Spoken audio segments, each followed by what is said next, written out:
په پام کې ده چې د سیسلی ټاپو د ایټالیا له وچې سره د نړۍ په کچه د دې ستر ځوړند پل په مرسته وصل سي. د دې پل اوږدوالی تر 3 کیلومترو زیات دی. خو د چاپیریال ساتنې فعاله انا ګیوردانو د دې پلان پر ضد چې په خبره یې د مهاجرو مرغیو ژوند ګواښي.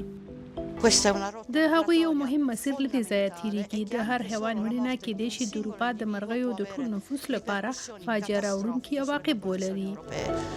انا له کلونو راهیسې د زخمي مرغیو ساتنه کوي. د هغې په اند پلان سوی پل د اروپایي اتحادیې له لارښوونو سرغړونه ده، ځکه چې د مرغیو لپاره په یوه خوندي ساحه کې جوړیږي. کله چې مهاجر مرغۍ دلته را رسیږي نو زیاتره مهال له سختو بادونو سره مخامخ وي او د آباد کولی شي مرغۍ له څنډو، د فولادو کیبلونو او د پل له سترو برجونو او هر څه په وړاندې ارتاو کړي. تر اوسه د مسینا په تنګي کې کښتۍ فعالیت کوي. د دې پروژې پلویان وایي چې د پل جوړېدل به سفر یوازې څو دقیقو ته راکم کړي، خو په سلونو ځایي اوسیدونکي به بل ځای میشت کړل سي. څه شی چې انا اندېښمنوي هغه د دې لګښت دی، یعنی 14.5 میلیونه یورو. څه لویه ضایعه.